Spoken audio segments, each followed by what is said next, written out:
In our last documentary, we talked about powerful billionaire and registered sex offender Jeffrey Epstein and showed how Epstein and his co-conspirators were able to escape punishment for their role in abusing over 40 young girls. We noted that Epstein and people like him do not act alone in their efforts to feed their depraved desires. In Epstein's case, he had an inner circle of people who helped him acquire young girls. In other cases, there exist networks of individuals helping to pressure or even kidnap young children and force them into sexual bondage. This time, we are going to explore the story of a cult that was suspected of international human trafficking in 1987. The Finders cult was a young group of men, women, and children who claimed to be nothing more than former hippies living an alternative lifestyle and practicing alternative parenting. The Finders were founded by a mysterious man with military connections nicknamed the Game Caller, who believed in turning his life and the lives of those around him into a constant game or experiment. Although more than 30 years have passed since the Finders made their way to the front page of newspapers all over the world, questions still remain. Did the Game Caller's games involve trafficking of children? What exactly were the Finders finding? Why did this story make mainstream headlines and then disappear in less than a week? Was the story part of the moral panic of the 1980s or something more? We will answer these questions, and most importantly, we ask, who will find what the Finders hide? As we examine the story of the Finders cult, I would like to make all of our viewers aware that everything in this film is documented and can be confirmed by looking at our transcript and sources. This story deals with accusations of satanic activity, child trafficking, and intelligence operations. We take these claims seriously and went to great lengths to confirm the information we are about to present to you. On a chilly February morning in 1987, an anonymous caller tells the Tallahassee Police Department that two well-dressed men are at a local park with 6 kids and a blue van. The children are described as looking disheveled with potential signs of abuse. Tallahassee police arrive and question Douglas E. Ammerman and Michael Houlihan. The two men say they are taking the kids to a school for brilliant children in Mexico. The men also say the children are being weaned from their mothers. Authorities eventually take the men and children into custody. A search of the van turns up 20 floppy computer disks, a TSR-80 computer, and a, quote, device that police say could be used to hook into a computer in another location by a telephone, end quote. Immediately, it becomes clear this case is not like any other. Following the arrest, the Associated Press reports that police had moved the 6 children from a shelter after receiving a half-dozen phone calls threatening the kids. The children were moved to an undisclosed location where they were being protected by armed guards. When interviewed by the police, the kids say the men are their teachers, that they have been living in a house with other children and adults.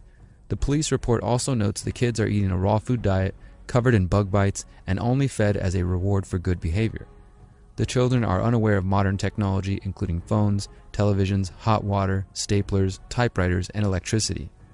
The oldest child, Mary, says they receive instructions from a man they call a game caller or a game leader, the founder of the Finders, also known as Marion Petty.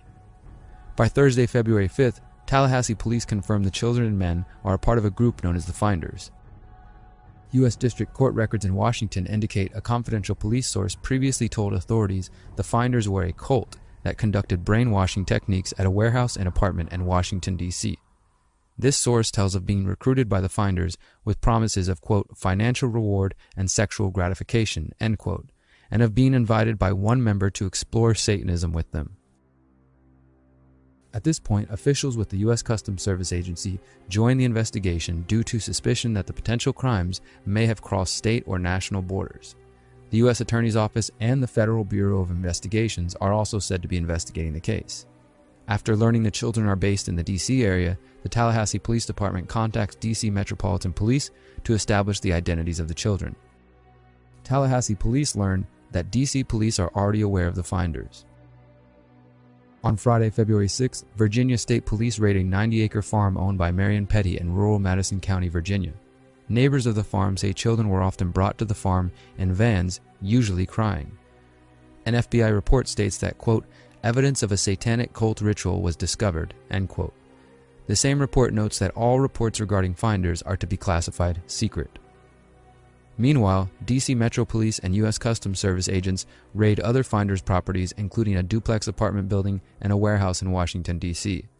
Police reports and articles from 1987 indicate that the D.C. police removed large plastic bags filled with color slides, photographs, and photographic contact sheets from the warehouse. Some of the photos were of naked children. U.S. Customs spokesman David Hoover tells the Post, quote, "We're not saying it's pornographic, but it has all the earmarks," end quote. A U.S. Customs Service report describes some of the photos as showing blood rituals involving children slaughtering goats while adults in white robes watch. It also describes that they found instructions on how to purchase children. The importance of this report, written by U.S. Customs Service agent Raymond J. Martinez, will become clear as we move on. The Customs Service then claimed to be looking into allegations of child pornography. Police spokesman Scott Hunt states that the finders may have, quote, "been accustomed to selling or smuggling the children of its members out of the country," end quote. Then Captain William White of the D.C. Police Department declines to speculate on what the possibilities might be, but reports written by D.C. Police state that law enforcement believe the possibilities include kidnapping or some type of international market for children. Police investigator Cheryl Wignan says more than one of the children has been sexually abused, but she won't say exactly how many. Genghis Plato, also known as Robert Gardner Terrell, was the spokesperson for the finders and the owner of a D.C. house that police say was used by members of the group. Terrell tells reporters the group are simply, quote, "rational people and not devil worshippers or child molesters." Then another spokesman for the finders named Diane Sherwood states the group are, quote, "hardworking with a Protestant ethic. We don't even think we are a group," she says. "We are just a network of cooperators." By Monday, February 9th, 5 days after the children and their 2 male chaperones were arrested, Washington Metro Police announced they have found no evidence of wrongdoing or satanic activity by the finders. Health officials in Florida then say they have no evidence of sexual abuse of the children. D.C. Metro Police Chief Maurice Turner Jr. states that the department has not uncovered any evidence to, quote, "corroborate allegations made by an informant that the organization is a cult and that its activities involve satanic rituals," end quote. By Thursday, February 12th, Gary Shepard of the FBI's Washington Field Office says the FBI investigation has, quote, "not uncovered any evidence of federal violations," end quote.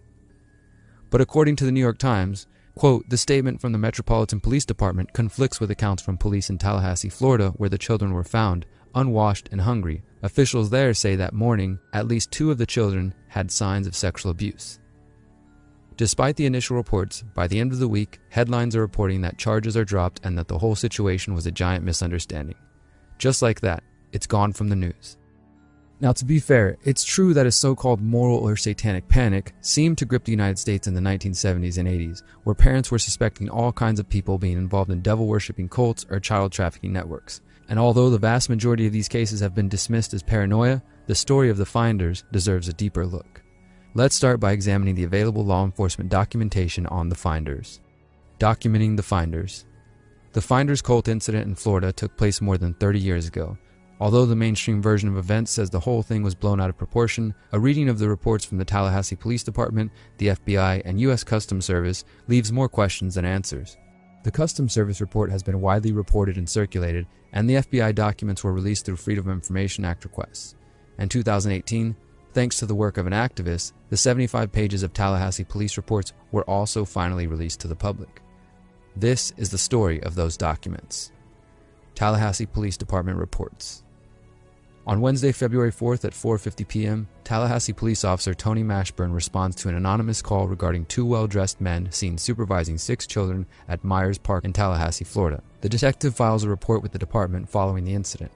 His report serves as one piece of historical documentation of the case of the finders. Mashburn's report states that the, quote, "children were very dirty and unkept, with, quote, bug bites on their entire body and scratches on their leg." Mashburn also reports, quote, "when asked about the parents of the children, suspect number 1 became very evasive and stated that the children's parents were in D.C. Suspect number 2 refused to give this writer any information, and he pretended to faint when he was told he was under arrest." A second report written by Tallahassee police officer Judy Sokoki notes that the oldest child, Mary, does not know her last name, but knew that one of the men was her father. She states that the men had several aliases. When asked where they were going, the children say they do not know, they were just, quote, "going different places and staying at campgrounds." The children also say they hadn't seen their mothers for 2 months, since before Christmas, because they were being weaned from their mothers.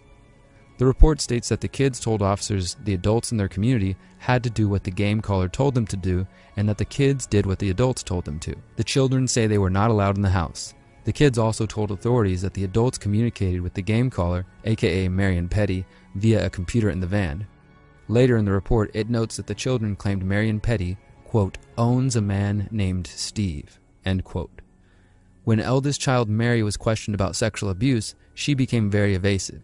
She said there were no, quote, bad touches between the children and adults, and reportedly became fidgety and wanted the interview to end. The same police report mentions that an official with the Department of Health and Rehabilitative Services, or HRS, said the 2 children were confirmed cases of sexual abuse. Jane Patia of HRS stated that a Dr. Mora had found one of the children lacked, quote, anal spectral control consistent with acts of sodomy. Also, one of the girls had signs consistent with vaginal penetration by the fingers. On February 8th, Tallahassee police filed another report mentioning a curious incident involving a computer found on Florida State University campus in front of the library. Apparently, on Thursday, February 5th, a student named Robert Sorkin spotted the computer inside of a phone booth and decided to take it home. After he saw details relating to the Tallahassee police investigation, he turned it over to law enforcement, who determined the owner of the computer was, quote, obviously persons who are involved with a group called the Finders, end quote. A similar TSR-80 computer was also found in the group's van. Once the warehouses in D.C. were raided, D.C. Metro Police shared the details of their findings with the Tallahassee Police Department. In one report, D.C. Detective Bill Cagney describes finding a library of books which included books, quote, concerning mind control, end quote. By February 8th, Detective Jim Bradley of the D.C. Metro Police says he finds no evidence of satanic activity at either D.C. residence. On February 10th, the Tallahassee Police are told by Lieutenant Lee Hart of the Culpeper, Virginia Police Department that he has a contact within the Finders. This contact alleges that Marion Petty has notified all Finders to flee and hide. Curiously, Lieutenant Cart tells the TPD that Petty would, quote, probably go to Andrews Air Force Base and get a military plane to China, end quote. The strange thing is there are several mentions of connections to China elsewhere in the Tallahassee Police Department report and in the U.S. Customs report. Why were the Finders men carrying a Chinese-English dictionary with them?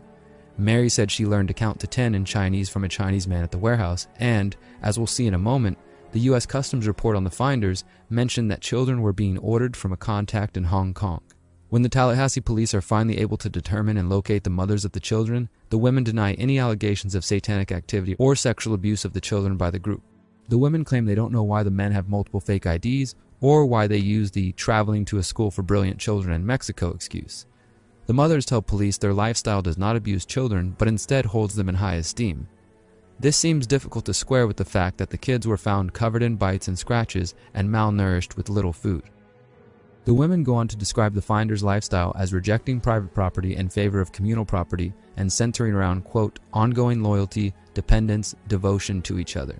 The police report's description of the group's parenting style resembles modern unschooling methods. This hands-on method includes trips to the zoo, learning in nature, and apparently learning how to slaughter and skin a goat. When confronted, the women say the white robes the men were wearing during the goat slaughter were actually sheets used to cover their clothes from blood. The mothers also contradict the children by saying the kids are allowed to eat whenever they want rather than at predetermined mealtimes.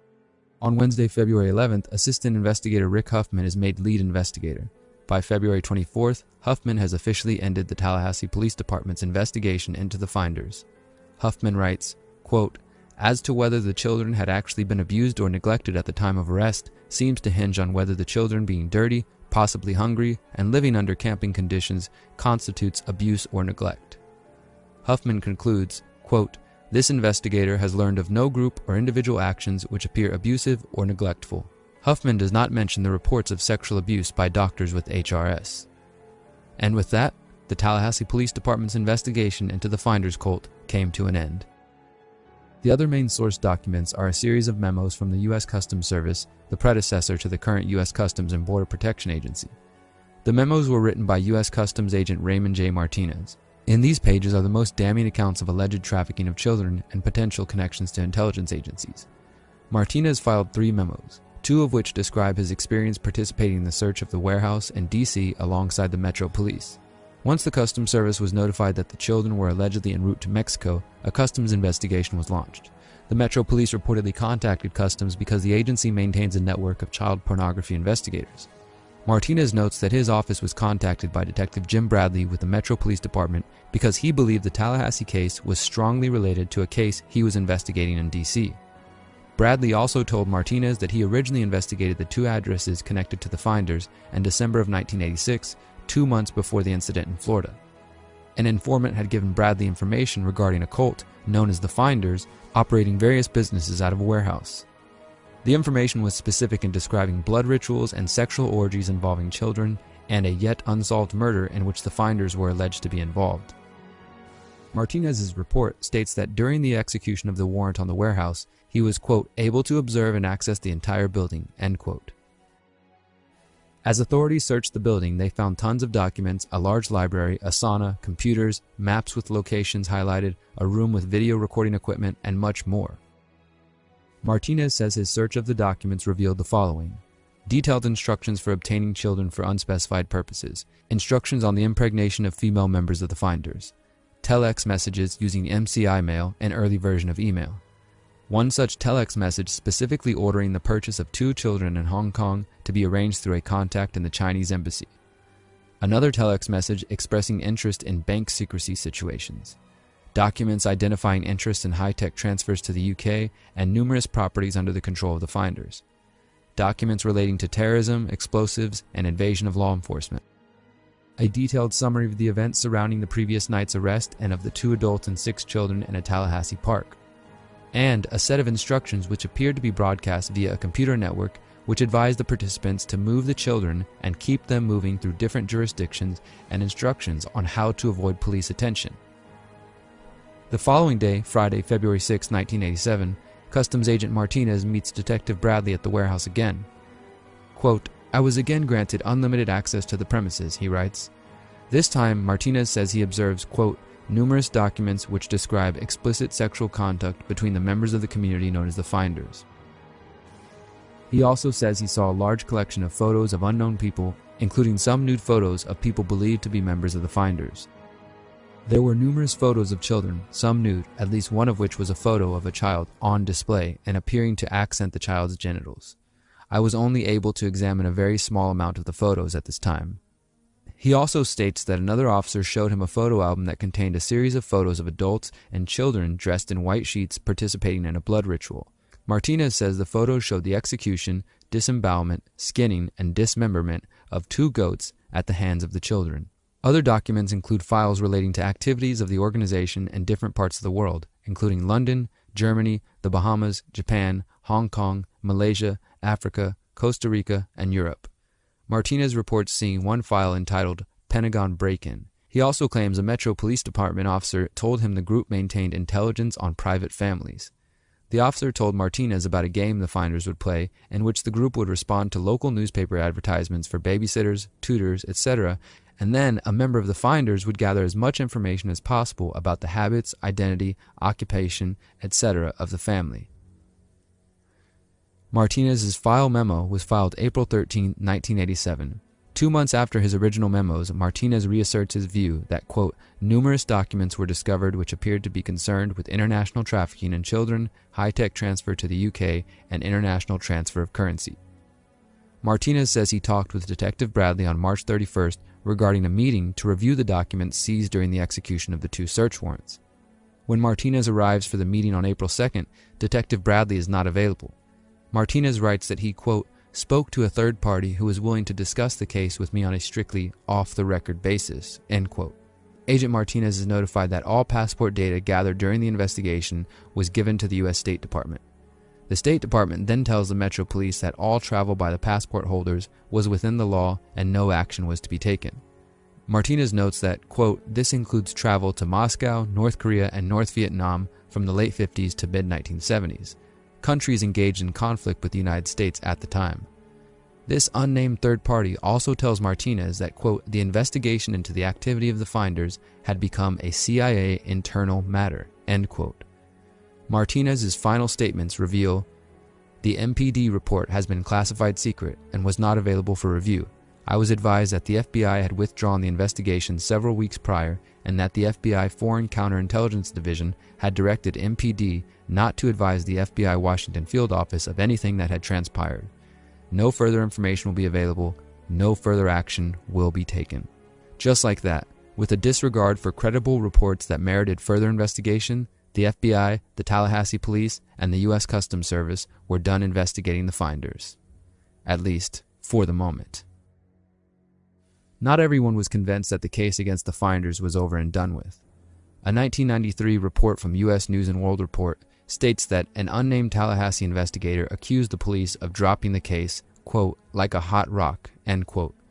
Apparently, the Department of Justice, too, was uncertain whether the case was successfully investigated because in 1993, it was reported that the DOJ had begun an investigation into whether the Central Intelligence Agency was involved in some kind of cover-up. A December 1993 Associated Press report states, quote, the Justice Department said Friday it is investigating allegations the CIA used a front company run by a commune to train agency employees and that the CIA blocked investigation of the group. The AP also notes that a CIA spokesman said the CIA sent some employees to a company called Future Enterprises Incorporated for computer training in the 1980s. The spokesman claimed the CIA did not know about any connections between the company and the Finders. The vice president of Future Enterprises at the time, Joseph Marinich, said the company had trained CIA employees in computer use and continues to do so, but that it had never been a front for anyone. However, a connection between the Finders and Future Enterprises appeared through Finders spokesman Robert Terrell, who worked at Future Enterprises at the time of the Florida incident. Terrell was fired by Marinich once he found out about the Finders. Oddly enough, Future Enterprises currently maintains contracts with the Defense Intelligence Agency, a U.S. government agency which focuses on gathering intelligence on the military intentions and capabilities of foreign governments and non-state actors. The Associated Press quoted a report from the Washington Times as stating that Martinez had apparently sent his reports to Congress calling for investigations and had provided documents suggesting the CIA was blocking investigations of the Finders. In a mind-blowing admission, the Washington Times stated, quote, a later Customs report says the CIA admitted to owning the Finders organization as a front for a domestic computer training operation, but that it had gone bad, end quote. The U.S. News & World Report article mentions that Representative Charlie Rose of North Carolina and Florida Representative Tom Lewis were calling for an investigation into the CIA. Could our own government have something to do with this Finders organization and turn their backs on these children? That's what all the evidence points to, and there's a lot of evidence. I can tell you this, we've got a lot of people scrambling, and that wouldn't be happening if there was nothing here. The article also notes that law enforcement sources say some of the Finders are listed in the FBI's classified counterintelligence files. Unfortunately, the FBI files which have been released are heavily redacted. Still, these files do reveal important details. The FBI files on the Finders. In April 1994, the FBI requested all available documents on the Finders investigation and received 21 documents from the U.S. State Department. These documents were considered unclassified by 2014. These documents confirm that in 1993, the Department of Justice ordered a preliminary investigation into allegations that the Finders were involved in sexual abuse of children and whether or not the intelligence community played a role in covering it up.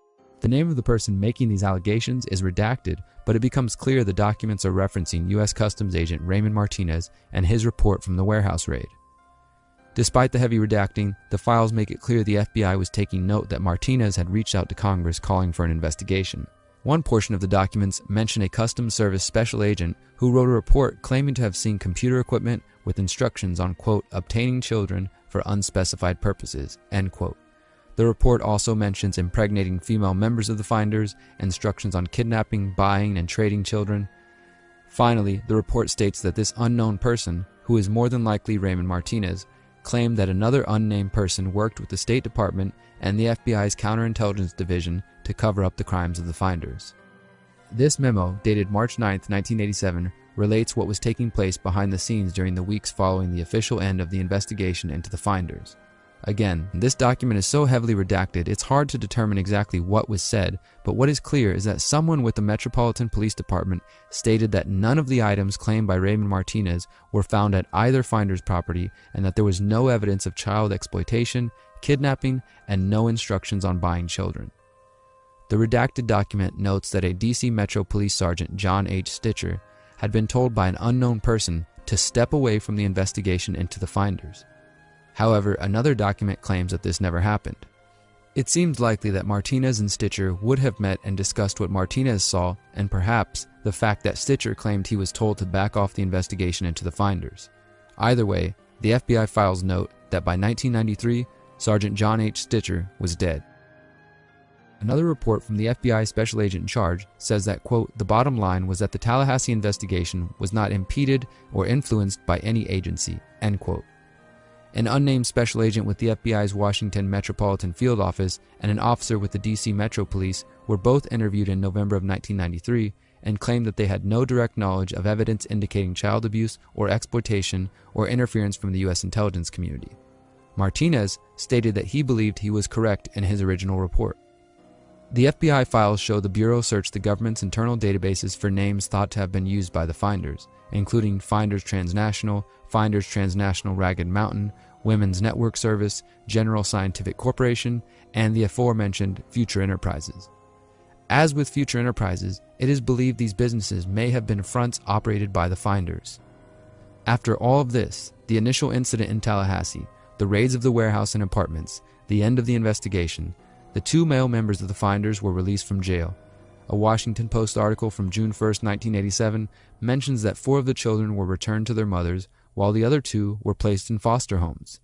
The article also notes that 2 of the mothers followed instructions given by Petty and refused to get a lawyer or respond to the courts, and instead left Florida and returned to Washington, D.C. After interviewing dozens of people directly involved in the case and reviewing hundreds of documents, the DOJ concluded there was no evidence of child abuse or trafficking, satanic cult activity, or law enforcement complicity. In the minds of the authorities, the case was closed. However, as we have uncovered here, there are many details that ought not be forgotten. While it may be easy to dismiss these claims as nothing more than conspiracy, it's difficult to ignore the statements from the Tallahassee Department of Health and Rehabilitative Services regarding the signs of sexual abuse. There's also the original reports from Customs Agent Raymond Martinez describing detailed information related to trafficking. When asked for a comment about his initial report, Martinez agreed to speak to us as long as we did not record. In one email exchange, Martinez makes it clear that he stands by his original report and does not believe anyone will be held responsible. On November 1, 2018, Martinez wrote, quote, "Nothing's ever come of any info I've provided over the years except professional grief. I have no delusions of anyone ever being held accountable for what I know happened. Without that potential, I really don't see the point." Unfortunately, before we could uncover any more details about what exactly he saw, the former customs agent backed out and ended communication. Regarding Martinez's statements about professional grief, court records show that in 1994 he was accused of improperly disclosing case information to a close coworker of an individual under investigation. He was reassigned from the position of criminal investigator and his pay was docked. Whether Martinez believed this was done in retaliation or not, we don't know because he refused to respond to any more questions. Is it really possible that Martinez imagined the whole thing? Could the doctors have been mistaken when observing signs of sexual abuse on 2 of the kids? It's possible. Anything's possible, including the possibility that the agents in the FBI, Customs Service, and Metro Police covered up what U.S. Customs Agent Martinez saw and then made him look incompetent. On the other hand, it's also true that none of the former members of the Finders have come forward to say the group was involved in child trafficking or sexual abuse. Even former members who sued the group and had plenty of criticisms claimed there was no signs of sexual abuse. One would imagine that even one member would leak the truth to the public if there was indeed something more to the story. However, one could also argue that anyone who is involved with the Finders and their alleged activity would probably be well aware of how connected and powerful the group is and might be too terrified to blow the whistle.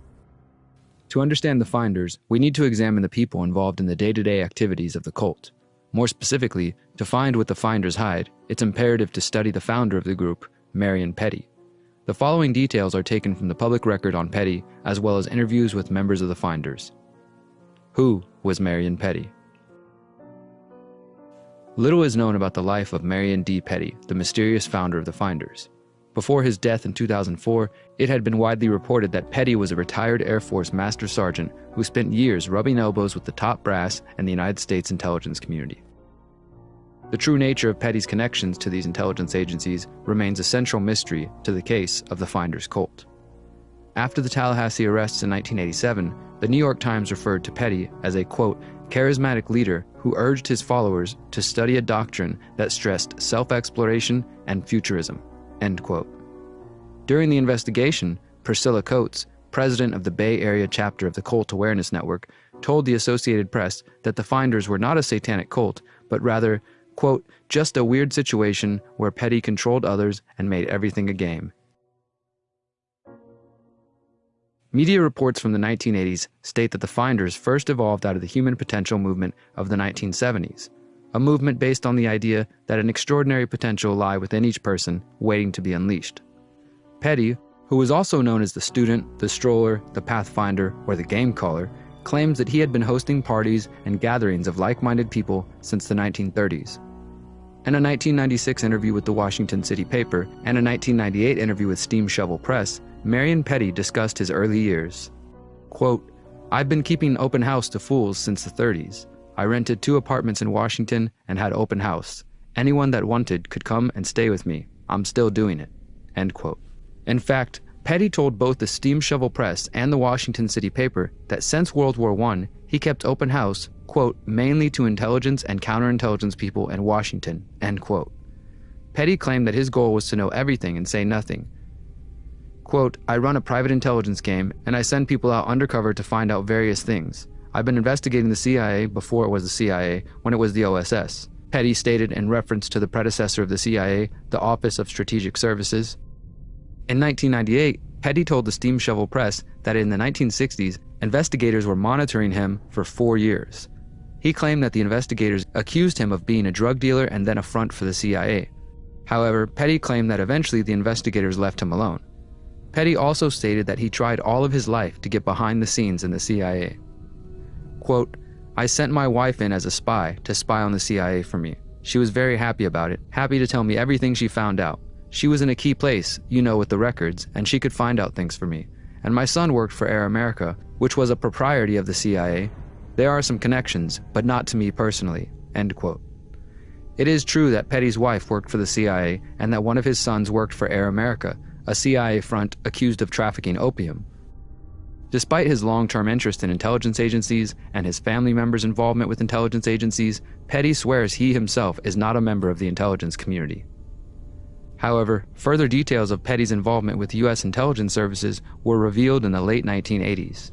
In 1994, journalist Daniel Brandt wrote an article titled Marion Petty and His Washington, D.C. Finders, Kooks or Spooks, detailing a meeting with 2 members of the Finders back in 1984.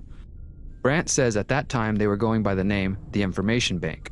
3 years later, Brandt was sent a 3-page memo titled Investigative Leads of Unknown Origin, which outlined Marion Petty's alleged intelligence links. Although the source of the memo remains anonymous, some of the data has been independently verified. According to the memo, in 1939, Petty met a Chinese agent operating under journalistic cover and remained in close contact with him throughout World War II. Petty began his intelligence career by working with various OSS contacts. After the war, Petty's Chinese contact introduced him to Charles Marsh at the National Press Club. Marsh was a journalist connected to LBJ and FDR and often suspected of ties to the CIA. The memo alleges that in 1946, while Petty was working as a chauffeur to General Ira Aker, Marsh arranged for him to be trained in counterintelligence. Petty received intelligence training at Georgetown University in 1956 and was sent to U.S. Air Force Intelligence Training School in Frankfurt, Germany. Through Marsh, Petty got his wife a job with the CIA from 1957 to early 1961. The memo states that Petty's handler was Colonel Leonard N. Wagner. Wagner advised Petty to resign from the military and surround himself with kooks so that he could infiltrate the Beat, Human Potential, and New Age movements. Wagner encouraged Petty to recruit people from youth hostels and universities. Petty was also instructed to recruit a network of agents in Europe. In the 1960s, Petty apparently fulfilled this mandate by making connections with the Beat movement. The memo also alleges that Petty penetrated the Human Potential movement by setting up Ken Casey, the famous novelist and countercultural figure, as a prominent guru. Finally, the memo claims that in 1979, Petty recruited John J. Cox, a computer specialist and founder of General Scientific, a computer firm specializing in classified defense contracts. Cox trained several of Petty's finders in computer programming and communications technologies. From the 1980s on, the finders claimed they used Petty's international network and cutting-edge computer technology to perform acts of freelance journalism for finders' fees. They deny any allegations of child trafficking, Satanism, or intelligence operations. So what exactly were the finders, and what were they finding? Researcher Wendell Minnick, author of Spies and Provocateurs, an encyclopedia of espionage and covert action, said he spent 2 years researching the finders, but after running up $1,000 in phone bills and running into too many dead ends, he concluded his investigation without much new information. Quote, "The finders would love you to think they're a CIA front, but I would say they're really nothing. You're going to hear a lot of bullshit on the finders, because they lie. These are dysfunctional adults, but they're all working their asses off. They're constantly working on some project. If you have a cult, the best way to control people is to keep them busy, to keep their minds occupied. If you have people standing around doing nothing, then they start thinking." End quote. To learn more about Marion Petty, the finders, and their relationship with the intelligence community, I sat down with longtime spokesman for the finders, Robert Toby Terrell. Terrell wrote a book about his experiences with the finders called The Game Caller, featuring one of the few known pictures of Marion Petty. Toby Terrell, Tobeterrell. That's my real name. My legal name that I was born with is Robert Gardner Terrell Jr. I worked for the IRS for 9 years and then left and went on my own and made enough money that I was able to retire at age 35. And I found by that time that I had done everything that my culture had programmed me to do. I was basically programmed to participate in the existing culture and make money and get a wife and 2 kids and move to the suburbs and then move into a bigger house and all of those kind of things. But that didn't seem to satisfy some deeper urge. Terrell talks of meeting Marion Petty through a mutual friend and being invited to come visit the community that Petty called the New Ark. One thing led to another, and I went back to visit him again and realized that he was a spiritual teacher.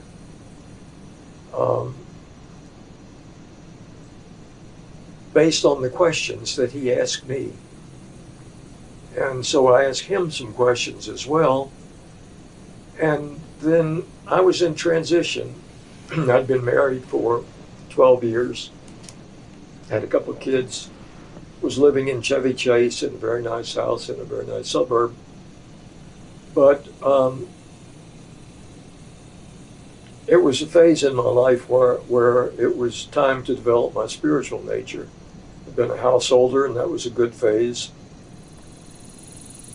So to make that a shorter story, I moved in to the New Ark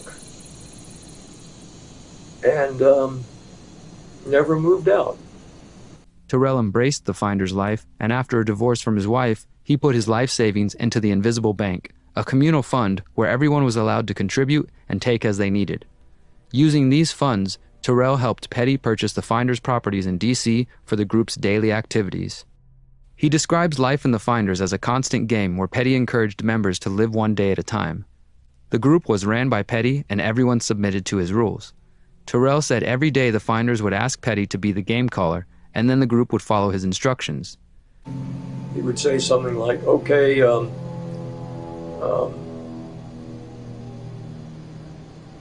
take off with no money and don't come back till you have $100. And no instructions other than that. And then you just leave and do whatever it took to get $100. Not that we were trying to get the $100, it was trying to get the experience. Terrell confirmed that Marion Petty spent his military career working closely with generals and intelligence officials, and that Petty worked as a chauffeur. He already knew the first chauffeur, and that's where he'd gotten the information about the new chauffeur's job. And he said that he just stood there and gazed into the eyes of Henry Arnold until Henry Arnold consented. And that's how he spent World War II, as the chauffeur for all of the leading generals of World War II, which was a wonderful job because he knew what was going on behind the scenes. He was carrying the vice president or these various generals around town in the back seat of his Cadillac.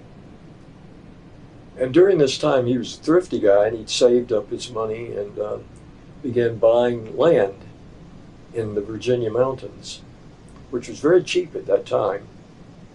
So he had accumulated 600 acres of land on the chauffeur's salary, which is no easy feat. So when Finders came together, he contributed that 600 acres of land, and I contributed the cash from. They had some cash already, but that was my contribution. While Terrell claims that Petty bought the land by being thrifty and saving his chauffeur's salary, the anonymous investigative leads memo claims that it was in fact Charles Marsh who supplied the funds to Petty so he could purchase hundreds of acres of farmland in Madison and Rappahannock counties in Virginia. This is where Petty would start building his cult. During the research for this film, I was sent an interview with Finders member Michael Houlihan, aka Michael Howell, one of the men arrested in Tallahassee in 1987. In the interview, Howell emphatically states that the children were not abused, there were no blood rituals or satanic activity. Both Howell and Robert Terrell state that the Tallahassee incident was the result of a moral panic of the 1980s and bad reporting by the media. Terrell says the trouble began when a disgruntled ex-girlfriend of one of the Finders went to the police and spread false rumors about the group's alleged involvement in satanic activity. And she went to the D.C. police and told them that we were a satanic cult. And so they opened an investigation. I don't know what a satanic cult is, or even whether it's against the law. As evidence of the fact that we were a satanic cult, she took a police officer into the park. Our apartment buildings were right next to Glover Archibald Park, which is a 400-acre park in downtown D.C. It's a wonderful place. And if you walk out the back door of our apartment buildings, you walk onto a trail in Glover Archibald Park, and she took the police officer there and showed him that there was a circle of stones where someone had had a campfire. And this was the evidence that we were a satanic cult, that we had campfires. It was not us. I mean, I don't know where that came from, but that was enough evidence for them to open an investigation. This original investigation mentioned by Terrell preceded the 1987 arrests in Tallahassee. It was the arrests of the two Finders men which spurred on a further investigation by the D.C. Metro Police, the U.S. Customs Agency, the Virginia State Police, and the FBI. You have to have a little more background of what was happening in the culture at that time. There was a panic going on at that time. Now, what's going on now is that people are seeing a terrorist behind every bush. At that time, it was people were seeing child molesters behind every bush. There were many cases that got great publicity throughout the country. There was a whole industry that was built up around identifying child molesters, most of which amounted to nothing. There was a famous case out in Manhattan Beach in California that made national headlines for months. And finally, it all came down that it was all made up stuff that was put into the heads of these very young children. We were pioneers in trying to raise free children. And in order to do that, you have to be sort of clandestine, because if it looks like the children are not being raised in an orthodox fashion, you can get yourself into a lot of trouble. And we certainly were not raising our children in orthodox fashion. We never gave them an order.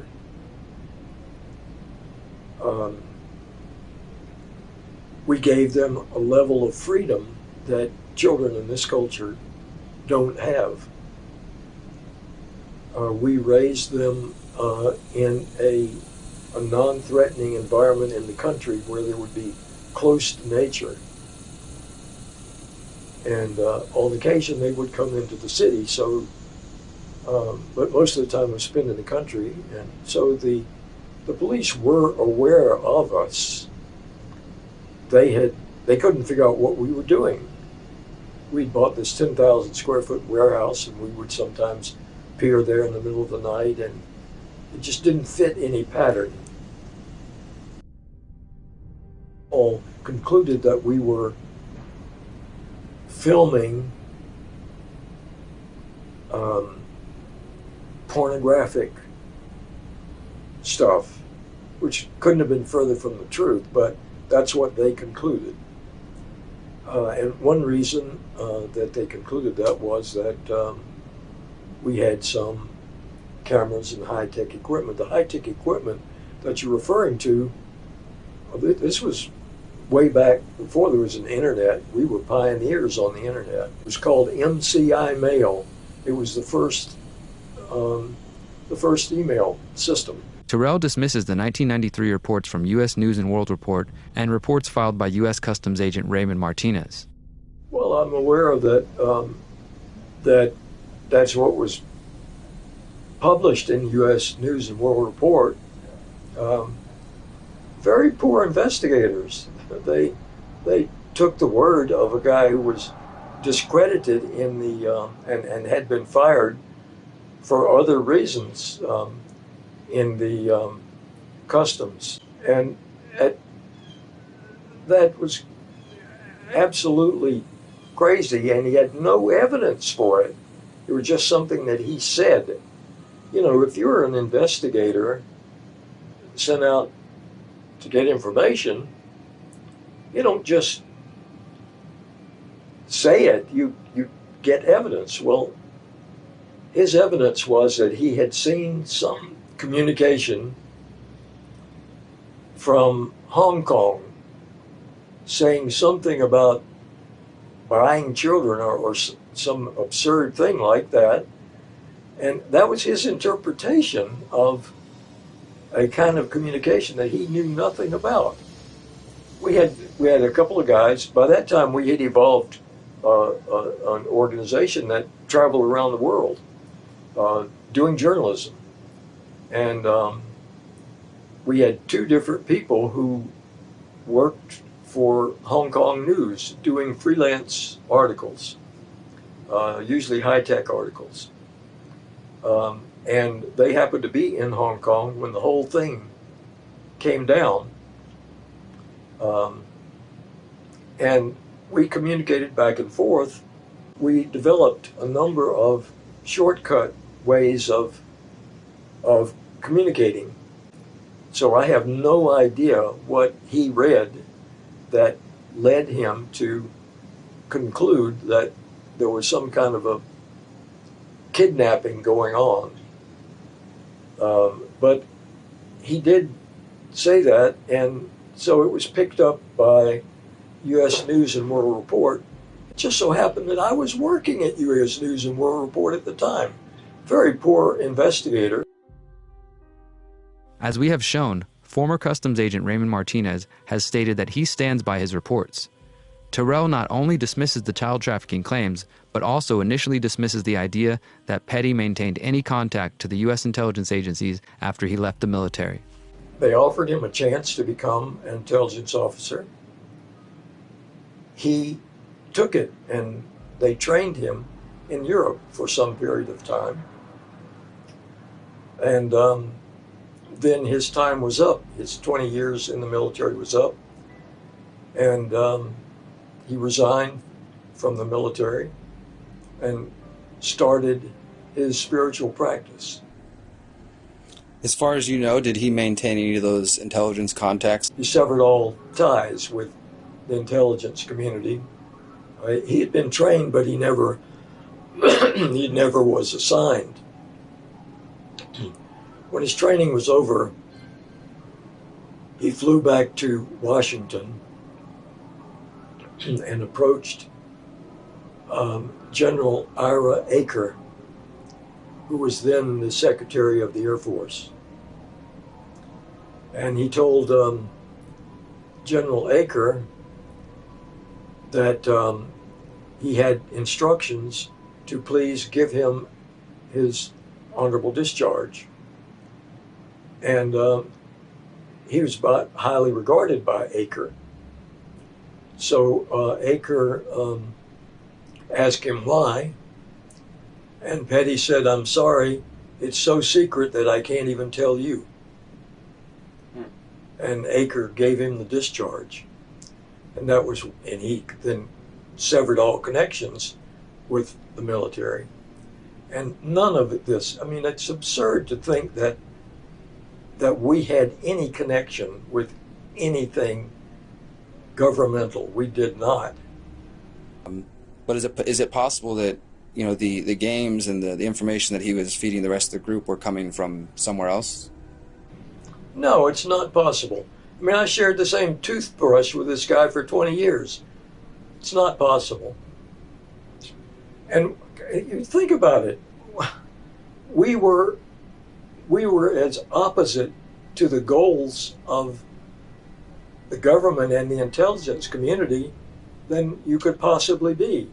Interestingly, members of the Finders are still connected to the intelligence field. This includes Kristen K. Noth, one of the mothers of the children involved in the 1987 Tallahassee incident. Noth has used several variations of her names over the years, including Kristen Noth and Kristen K. Noth. She has also written for various publications which discuss issues important to the intelligence community, including Knowledge Magazine and Foresight Alliance. Her LinkedIn page describes her as a futurist and qualitative analyst who has been deeply engaged with foresight practice and theory for more than 15 years. Eventually, Robert Terrell concedes that Petty was deeply connected to the intelligence community. Did you ever see any evidence of Petty being tied to intelligence agencies? Because there are those who speculate, perhaps you're correct, perhaps the child trafficking claims, that was all exaggerated, it's part of the satanic moral panic of the 80s and that sort of thing. But there does seem to be some sort of indication that Petty was involved with intelligence services. Do you know anything about those claims, or did he ever share any of that information with you? Oh, of course. He was in the Army Air Corps, which became, after World War II, the U.S. Air Force. And he was highly regarded by the brass. And they asked him if he would like to become an intelligence officer. So why would he want to be an intelligence officer? There's a lot like the intelligence service in being a meditator and practitioner of yoga. What is the goal of yoga and meditation? The goal is to discover in yourself a connection that is closer to the divinity than the human body. Getting in touch with that part of yourself, that deep part of yourself, is not unlike being an intelligence officer. An intelligence officer is living in a foreign culture. When you get deeply into meditation and yoga, what you're seeing around you is not what the average person sees. You know that you're not this human body, and that most of the people around you are confused, thinking that that's what they are, this temporary body that we've been given. And to pass that on to his followers, to think like an intelligence officer. And we did that. We thought of ourselves as not the CIA, but the DCIA, the Divine Central Intelligence Officer. And we were simply here on this planet gathering information that would be of use to mankind. In the end, Terrell stands by his statements that the myths surrounding the Finders cult are simply rumors and conspiracy theories. There's something called Occam's razor. Are you familiar with that philosophical concept? Occam's razor says that the simple solution is usually the best solution. These elaborate myths that have come up online from conspiracy theorists are not simple solutions, and they make no sense to a rational person, particularly when there's no evidence of any of this stuff. There's no evidence of any of this conspiracy theory, and there's no motive of why we would be trying to help the very organization that we are trying to supplant. It doesn't matter to me whether people believe that foolishness or not. I'm not trying to convince people to believe it or not believe it. If anything, I would simply say, smoke out these unconscious urges that were put there by getting you to play a role in the world rather than be yourself in the world. The training for the finders was to smoke out the unconscious neuroses, or whatever word you want to give them, to stop playing a part that was assigned to you by your culture and be yourself. That's dangerous. It was dangerous then, it's even more dangerous now. Although Terrell denies any truth to the child trafficking and intelligence agency allegations, his statements in our interview confirm what was reported in the anonymous investigative lead's memo. As of 2019, no member of the finders or their children have come forward to voice complaints or admit involvement in child trafficking or sexual abuse, satanic worship, or intelligence activities. However, neither Terrell or Howell can explain why doctors with the Tallahassee Department of Health and Rehabilitative Services initially described signs of sexual abuse on 2 of the children. Nor can they explain how Raymond Martinez could imagine such detailed evidence of an international trafficking ring, including the instructions on purchasing children and nude photos of the children.